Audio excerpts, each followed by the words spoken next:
دوستو channel subscribe like اور share فرمائیں، شکریہ۔ بسم اللہ الرحمن الرحیم، الحمدللہ رب العالمین والصلاة والسلام علی خاتم النبیین، پاک ویوز محمد منشا، السلام علیکم، کیسے ہیں جی؟ بات کرتے ہیں دو پوائنٹس پر، ایک تو کہ پی ٹی آئی اور سنی اتحاد کونسل ایک دوسرے کے گریبان کو پکڑے ہوئے ہیں، اور پھر پی ٹی آئی آپس میں بھی ان کے اسٹالورٹس یا لیڈر جو ہیں وہ ایک دوسرے کے گلے کاٹنے کے لیے تیار ہیں۔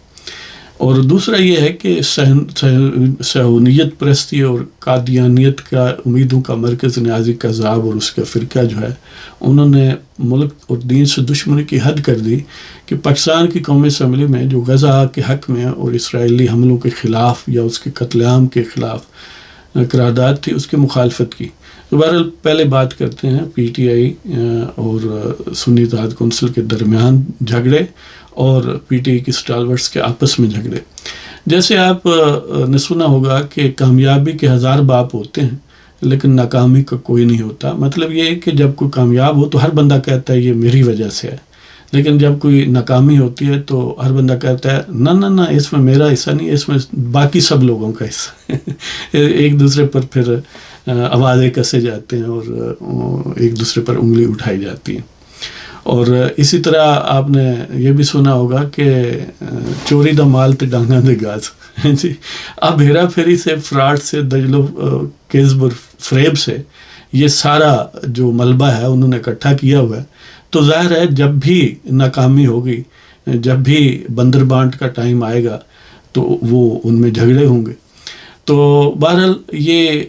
یعنی ان کا جھگڑا ایسا ہے جس سے یہ بالکل قوی امکان ہے کہ وہ ساری سیٹوں سے یاد دو بیٹھیں۔ پی ٹی آئی کی پوری جو نشستیں ہیں صوبائی یا قومی اسمبلی میں، صوبائی اسمبلیوں اور قومی اسمبلی میں، وہ ساتھ سے ہاتھ دھو سکتے ہیں اگر یہ لڑائی اسی طرح جاری رہی تو۔ ایک طرف مروت نے جو ان کا شیرو ہے، نیا شیرو ہے، اور بہت اونچی آواز سے وہ اپنا فنکشن ادا کرتا ہے، ٹی وی پر بیٹھ کر یہ کہا کہ جو پی ٹی آئی کا اتحاد ہے سنی اتحاد کونسل سے یا اس کے ساتھ جو بھی انٹریکشن یا ڈیل ہوئی ہے وہ غلط ہوئی ہے۔ اور پہلے جو نیازی قذاب ہے اس کی ہدایت یہ تھی کہ شیرانی گروپ جو جے یو آئی کا ایک سپلنٹر گروپ ہے گویا، اس کے ساتھ راہ و رسم بنائی جائے، اور وہ ولنگ بھی تھے، اور انہوں نے لسٹ بھی خواتین اور مائنورٹیز کی جمع کرائی ہوئی تھیں الیکشن کمیشن میں، تو لہذا وہ ہو جاتا تو بہتر تھا۔ اب دوسری طرف علی ظفر ایڈوکیٹ کہتے ہیں کہ یہ مروت صحیح کہتا ہے، کچھ اور کہتے ہیں کہ نہیں، یہ وہ جو یوسف زئی، کیا اس کا نام ہے اس خاتون کا، مشل یوسف زئی، وہ اور قاضی انور ایڈوکیٹ جو ہیں وہ اس کے ذمہ دار ہیں۔ یہ جو معظم بٹ ہیں پی ٹی آئی کے ترجمان، وہ کہتے ہیں کہ جو پی ٹی آئی کے وکیل قاضی انور ہیں اور مشل یوسف سے یہ ذمہ دار ہیں، اس لیے کہ قاضی انور جو ہیں اس نے وکالت صحیح نہیں کی، اس نے یعنی ان چیزوں کو لیگلی فیس پراپر انداز میں نہیں کیا کورٹس میں، جس وجہ سے ہمیں ہار ہوئی ہے۔ اور مشل یوسف نے یہ کیا ہے کہ وہ اس وقت پنجابی میں کہتے پارٹی بنی ہے، یعنی وہ ایسے تھی کہ جیسے یہ جو دادی ہے اس پارٹی کی، اور اس نے سینئر لیڈرشپ کو بھی گھاس نہیں ڈالا، تو اپنی مرضی سے یہ معاملات جو ہیں اس کو طے کرنے کی کوشش کی، اور اس کا نتیجہ یہ ناکامی ہے۔ اب ایک طرف یعنی پی ٹی آئی کا ترجمان معظم بٹ ان کو الزام دے رہا ہے اپنے وکیل کو اور مشل یوسف زئی کو، جبکہ وہ کہتے ہیں ہمارا اس میں نہیں ہے، یہ پہلے دن ہی اینٹ ہی غلط رکھی گئی تھی۔ اور ایک طرف مروت کہتا ہے کہ ہمارا اتحاد ایس آئی سی سے غلط ہوا ہے، اور اس کے جواب میں پھر جواب غزل کے طور پر حامد رضا صاحب جو ہیں، جو کہنے کو تو وہ سنی اتحاد کونسل اور وہ پیر صاحب اور صاحبزادہ صاحب وغیرہ وغیرہ ہیں، لیکن کمال ہے ان لوگوں کی ڈٹائی کا کہ یعنی جو صہیونیت کا سیدھا سادہ ٹاؤٹ ہے، جو پاکستان دشمنی میں یعنی نمبر 1 ہے، جو قادیانی اور زنادقہ کی امیدوں کا مرکز ہے، اس کے ٹاؤٹ بنے ہوئے ہیں، لیکن ہیں پیر صاحب، صاحبزادہ صاحب ہیں، اور نام بھی سنیت کا یوز کر رہے ہیں۔ تو بہرحال انہوں نے جواباً یہ کہا ہے کہ اگر میں نے سچائی بیان کر دی، میرے پاس جو معلومات ہیں، اگر میں نے وہ تشتزبام کی تو بہت سارے لوگوں کو منہ دکھانے کے وہ قابل نہیں چھوڑیں گے۔ اب بندہ پوچھے اس سے بڑی ڈٹائی جس میں تم سارے لوگ ڈوبے ہوئے ہو کیا ہوگی؟ کون سے منہ چھپائیں گے اور کون سے نہیں، جب اتنی کالک تمہارے منہ پر ہے اور پھر بھی منہ لیے پھرتے ہو یعنی اب مروت یا باقی پی ٹی آئی کے بہت سارے لیڈر بذات خود کالک ہیں، بذات خود برائی کی گویا تجسیم ہیں، تو پھر بھی وہ اکڑ کے چلتے ہیں اور بکواس کرتے ہیں. تو پھر حامد رضا صاحب پتہ نہیں کس شرمندگی کی بات کر رہے ہیں، حالانکہ وہ بھی اسی سارے گاربیج کے ساتھ ہی اپنا منہ لیے پھرتے ہیں. تو بہرحال اب یہ تو آپ جانتے ہیں کہ انہوں نے ہر دروازہ کھٹکھٹایا تھا اس وقت نا. انہوں نے اے این پی سے بات کی، انہوں نے ریجیکٹ کی، انہوں نے جماعت اسلامی سے بھی بات کرنے کی کوشش کی، معاملات طے نہ ہوئے. انہوں نے شیرانی گروپ سے بھی بات کی، انہوں نے یہاں تک کہ پی ٹی آئی پارلیمنٹرین یعنی خٹک صاحب سے بھی بات کی، معاملات نہ طے ہوئے. پھر اچانک یہ پتہ چلا کہ متحدہ مجلس عمل سے وہ اپنا معاملات طے کر رہے ہیں. وہ تو ان کے فوٹو سیشن بھی ہوگا اور یہ بات طے ہوگی کہ ان کی پارٹی میں گویا ہم نے سب انڈے رکھنے ہیں، اس باسکٹ میں سارے انڈے رکھنے ہیں. لیکن پھر اچانک پتہ چلا کہ سنی اتحاد کونسل سے ہوا ہے فائنل. اب اس کے پیچھے کیا محرکات ہیں؟ میں یہ سمجھتا ہوں کہ جس حد تک متحدہ مجلس عمل کے ساتھ متحدہ مجلس مسلمین MWM کے ساتھ معاملات کم و بیش ڈن ہو گئے تھے، اور اس سے پہلے ایون پارلیمنٹیرین کے ساتھ خٹک صاحب پارلیمنٹیرین کے ساتھ تو اس لیے نہیں گئے کہ کہیں خٹک صاحب جو ہے وہ دھوبی پٹر نہ لگا دیں نا، وہ ایسا داؤ پیش نہ ڈالیں کہ پارٹی سے ہی ہاتھ دھو بیٹھیں. اور پھر MWM سے معاملات طے ہونے کے باوجود وہ فائنل نہیں ہوئے، یعنی وہ بیل منڈے نہیں چڑھی. اس کا سبب یہ تھا کہ کچھ لوگوں نے مبینہ طور پر انہیں یہ مشورہ دیا، کیونکہ یہ اہل تشیع کا ایک سپلنٹر یا ایک چھوٹا سا گروہ ہے جو بنیادی طور پر جس کے متعلق ایک شدت پسندی کا لیبل ہے. اگر آپ اس میں گئے تو پھر کیونکہ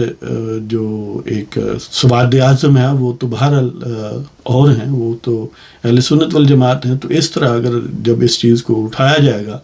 میڈیا میں، سوشل میڈیا میں، عوام میں، تو الٹیمیٹلی پی ٹی آئی کو نقصان ہوگا. تو انہوں نے وہ معاملات آخر تک پہنچ چکے ہونے کے باوجود اس کو چھوڑا اور اچانک سنی اتحاد کونسل میں آ گئے. لیکن سنی اتحاد کونسل نے خود الیکشن بھی نہیں لڑا تھا، نہ ان کا کوئی نمائندہ الیکٹ ہوا ان کے ٹکٹ پر، اور نہ ہی انہوں نے کوئی لسٹ جمع کروائی، اور باقاعدہ یہ لکھ کر دیا کہ ہم نے کوئی الیکشن نہیں لڑا اور الیکشن کمیشن کو نہ ہی کوئی لسٹ جمع کروائی ہے. لہٰذا اس کا الٹیمیٹ نتیجہ یہ ہوا کہ وہ سارے نام نہاد وکلاء جو گویا قانون کو اٹھائے پھرتے تھے، وہ کھوسا، وہ بیرسٹر گور علی خان، وہ علی ظفر، اور یہ وہ، ان سب لوگوں نے پی ٹی آئی کا بٹھا دیا. ویسے تو ماشاءاللہ نائب صاحب نے ہمیشہ ہی بٹھایا کوشش کی، شرپسندی اگرچہ انہوں نے ایک ٹول کے طور پر رکھی. تو بہرحال ان لوگوں نے یہ جو وکلاء کا ایک جرمٹ تھا، انہوں نے اس کی گویا موت جو ہے اس کو کنفرم کر دیا جب یہ سیٹیں جو ہیں وہ گم ہو گئیں. اب مزید اس کے یعنی پی ٹی آئی کے گویا جنازے کا بندوبست ہے. وہ کیا ہے کہ اگر ان اختلافات کو مزید بڑھایا گیا، جس کے خاصے امکانات ہیں اگر ہم ٹریک ریکارڈ دیکھیں پی ٹی آئی کی لیڈرشپ کا، اور حامد رضا صاحب جو ہیں وہ انہیں اس طرح زچ کرتے رہے، تو یہ کچھ بعید نہیں ہے کہ آپ کو یاد ہوگا پنجاب اسمبلی میں چودھری شجاعت کی اس وقت پاکستان مسلم لیگ، جس کو عموماً کیوں لیگ کہتے ہیں لیکن وہ کیوں اس میں آیا نہیں ہے، اس کے سربراہ تھے، اور انہوں نے خط لکھا تھا وہاں کی جو اسمبلی کے اسپیکر تھے، ڈپٹی اسپیکر اس وقت گویا وہ ایکٹنگ اسپیکر ہی آپ کہہ لیں، دوست اپنا مزاری صاحب جو ہیں، اور انہوں نے اس بیس پر ان کو گویا ڈیفیکشن کا مرتکب قرار دیا. وہ جو پرویز لائی کے ہم نواح ہوئے تھے چودھری شجاعت کی پارٹی کے لوگ، تو ان کو نااہلی کا سامنا کرنا پڑا. اگرچہ بندیال صاحب کی پھر چیرہ دستیوں نے اس چیز کو ریورس بھی کیا اور زبردستی پرویز لائی کو وزیر اعلیٰ بنایا، لیکن ظاہر ہے اب وہ موسم نہیں ہے. اب نہ سپریم کورٹ میں چیف جسٹس کی کرسی پر بندیال موجود ہے، نہ امیر بھٹی موجود ہے لاہور میں، اور پشاور کا بھی مزاج آپ نے دیکھ لیا ہے کہ اب کیسا ہے. اور اس کا مطلب یہ ہے کہ اگر حامد رضا نے کبھی کسی ایسے ایشو پر جس پر کہ ڈیفیکشن لاز اپلیکیبل ہو سکتے ہیں، یہ یعنی ہو سکتا ہے اپنے طور پر، ہو سکتا ہے رولنگ کولیشن کے ساتھ کوئی انڈرسٹینڈنگ کر کے،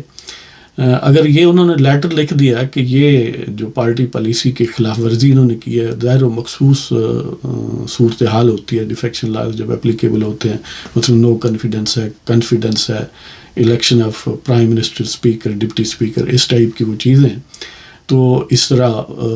یعنی آئینی امینڈمنٹ وغیرہ، یعنی جس میں بھی وہ ظاہر ایک بڑا کلیئر دیے گئے ہیں وہ سچویشنز، تو اس میں اگر حامد رضا نے پارٹی کے سربراہ کی حیثیت سے یہ لکھ دیا کہ ان لوگوں نے ڈیفیکشن کی اور ہماری ہدایات کے خلاف کام کیا ہے، ووٹ ڈالا ہے یا دوسری پارٹی میں کے ساتھ دلچسپی لی ہے، جو بھی آپ کہہ لیں، تو یہ پھر ڈسکوالیفائی ہو سکتے ہیں، اور ڈسکوالیفائی سے مراد یہ ہوگا کہ پھر یہ اس عمل کو اگر باقی اسمبلیوں میں بھی دہرایا جائے تو قومی اسمبلی سے بھی یہ سارے باہر چلے جائیں گے، اور صوبائی اسمبلیوں سے بھی یہ سارے باہر چلے جائیں گے، کون رہ جائے گا؟ حامد رضا جی، جو وہ بھی آزاد حیثیت میں آ کے اب سنی اتحاد کونسل میں، تو یہ جو ان کا آپس میں جھگڑا ہے، یہ عین ممکن ہے کہ یہ at the expense of the whole P T I اس کا انجام ہو. تو دیکھتے ہیں کہ ان معاملات کو کوئی سنبھالتا ہے یا اس طرح ناکامی جب ہوتی ہے نا تو پھر سارے ایک دوسرے کے ساتھ لڑتے ہیں کہ چوری دا مال ہے تو پھر میرا حصہ ہے، میرا حصہ ہے، کوئی آخر ہے کہ یہ ناکامی اس کی وجہ سے ہے، یہ میری وجہ سے نہیں ہے، وغیرہ وغیرہ. اب یہ انہیں پتہ نہیں ہے کہ کس نے کہا ہے سنی اتحاد کونسل کے ساتھ اتحاد کریں. عجیب بات یہ ہے کہ وہ کہتے ہیں ان کے لیڈر کہ نیازی نے یہ کہا تھا کہ شیرانی کے ساتھ جائیں، کچھ کہتے ہیں نیازی نے یہ کہا تھا کہ متحدہ مجلس عمل کے ساتھ، مجلس مسلمین کے ساتھ جائیں، اور لیکن ہوا سنی اتحاد کونسل. حالانکہ یہ ممکن نہیں ہے، اس لیے کہ یہ نیازی قذاب کا سٹائل ہے، جتنے مختلف لوگ اس کے پاس جاتے ہیں ہر ایک کو علیحدہ وہ کہانی دیتا ہے، اس لیے کہ جو کہانی بعد میں آؤن کرنے کو جی چاہے گا اس کو آؤن کر لوں گا اور باقی کو چھوڑ دوں گا. لیکن ایسی جو ڈبل ہوشیاری ہے وہ اب گلے پڑنے والی ہے. تو دوسری بات یہ ہے کہ قومی اسمبلی میں غزہ میں جو قتل عام صہیونی ریاست کی طرف سے ہو رہا ہے، اس قتل عام کے خلاف، اسرائیل کی مذمت میں اور غزہ میں جنگ بندی کے حق میں اور غزہ میں مظالم کے خلاف قومی اسمبلی کی جو قرارداد ہے، اس کی پہلی گویا اٹیمپٹ میں پی ٹی آئی نے مخالفت کی، اور اسد قیصر وغیرہ یہ کہتے پائے گئے کہ آپ نے نیازی قذاب کو اندر رکھا ہوا ہے تو ہم اس کی مخالفت کرتے ہیں، یعنی اس قرارداد کی. مطلب ان کا یہ ہے کہ صہیونی چشم و چراغ جو ہے، خود نیازی قذاب اور قادیانیوں کی امیدوں کا مرکز جب جیل میں ہے تو ہمیں ہمارا کیا یعنی پڑی ہے جی غزہ میں قتل عام کی. امیجن کریں کہ وہ جو زیک گولڈ سمتھ ہے نا، اس کا ان آفیشلی موجودہ سالہ اور سابق سالہ آفیشلی نیازی کا، تو وہ یعنی خود یہ لابینگ میں شامل ہے کہ غزہ میں جنگ بندی نہ ہو، یعنی مظالم کنٹینیو رہیں، وہ حملہ آوروں کا، قاتلوں کا سپورٹ رہا للان. اور اس کے یہ جو ٹاؤٹ ہیں پاکستان میں، یہ دیکھ لیں کہ پاکستان میں رہ کر یہ جرت کہ پاکستان کی قومی اسمبلی میں غزہ کے حق میں قرارداد کی مخالفت کرنا، یہ کمال کے لوگ ہیں. ان کے متعلق یعنی وہ ایک نظم تھی میری، کعبہ بیچ ڈالتے ہیں. تو بہرحال ان کا بیک گراؤنڈ آپ کو پتہ ہوگا کہ پچھلی اسمبلی میں ایک خاتون تھی جس کا جو فیملی گویا نام نہاد ملٹری، یعنی وہ ایک فوجی افسر کی بیگم بھی تھی اور فوجی افسر کی ماں بھی تھی، اور اس نے اسرائیل کو تسلیم کرنے کے اور یہودیوں کا ٹاؤٹ بننے پر باقاعدہ تقریر کی تھی، اس کے فضیلت و برکات بتائے تھے، یہ آن ریکارڈ موجود ہے. اب جو معید پیرزادہ ان کے بھونکو جو ہیں پی ٹی آئی پلس ٹھیکیدار میڈیا کے، وہ اسرائیل یہودیوں قادیانیوں کو غیر مسلم قرار دینے کو غلط قرار دے رہے ہیں، انکلوڈنگ معید پیرزادہ، وہ جس کے کہتے ہیں کہ اپنے مرتے باپ کے یا مرے ہوئے باپ کے انگوٹھے لگواتا پکڑا گیا تھا. یعنی یہ ایسے لوگ ہیں کہ ان کا کوئی دین دھرم نہیں ہے، ان کا ایک ہی دین دھرم ہے کہ پاکستان اور ملک سے اور دین سے دشمنی جو ہے وہ ہر اینگل سے ہر جگہ کرنی ہے. ایک طرف IMF اور ورلڈ بینک کے سامنے PTI کے جو وہ گل صاحب ہیں اور ان کے چند جو یوتھیاپا اور کتیاپا میں نہائے ہوئے لوگ ہیں، انہوں نے مظاہرے کیے پاکستان کے خلاف کہ ان کے ساتھ کوئی مالی لین دین یا ان کے ساتھ ڈیل نہ کی جائے، یعنی جہاں بھی ہو سکتا ہے. تو اس لیے ہم بار بار یہ عرض کرتے ہیں موجودہ حکومت کو کہ صرف پریس کانفرنس نہ کریں، ان کے خلاف قانون ہے تو حرکت میں لائیں، نہیں ہے تو بنائیں، آپ کے پاس 2/3 میجورٹی ہے. تو ایک وہ نظم تھی کعبہ بیچ ڈالتے ہیں جس کا میں نے ذکر کیا، 1-2 اشعار آپ کو پڑھ کے برکت کے لیے سنا دیتا ہوں کہ جنہیں کعبہ بھی ملے تو بیچ ڈالتے ہیں، جنہیں کعبہ بھی ملے تو بیچ ڈالتے ہیں، ایسے لوگوں کو بھی ہم ہی پالتے ہیں. کچھ منافق فقط اسلامی ٹچ دیتے ہیں، ورد مدینہ کر کے مطلب اپنا نکالتے ہیں، انہیں کلمہ شہادت تو صحیح آتا نہیں، اپنے زوم میں ساری امت سنبھالتے ہیں. ابلیس جن کی شیطنت پہ ناز کرتا ہے وہی اہل دین کی دستار اچھالتے ہیں، اور غلیظ ترین کو کبھی ترین ہی پسند ہے، اس لیے ہی وہ پوری طرح کھنگالتے ہیں. اور یہ آخری شعر غور طلب ہے کہ ابرو اپنی زینت مہد یہود و نصارہ ہے، ابرو اپنی زینت مہد یہود و نصارہ ہے، خود وہ صحبت سگا میں جگالتے ہیں. ابرو اپنی زینت مہد یہود و نصارہ ہے، خود وہ صحبت سگا میں جگالتے ہیں. یعنی اپنی عزت جو ہے یہود و نصارہ کی گود میں ہے ان بدبختوں کی، لیکن اپنے پاس آپ کو پتہ ہے کہ باقاعدہ کتے رکھتے ہیں اور ان کی بلائیں لیتے ہیں. تو بہرحال اللہ تعالیٰ ان شیطان کے چیلوں اور مجسم شیطانوں کے شر سے پاکستان کو اور اہل ایمان کو محفوظ رکھے، اور پاکستان کے اور ملک و ملت کے دشمنوں کو ہمیشہ رسوا کرے، اور انشاءاللہ یہ دنیا اور آخرت دونوں میں رسوا ہوں گے. اللہ تعالیٰ آپ سب کو خوش و خرم رکھے. اجازت چاہتا ہوں جناب. خدا حافظ.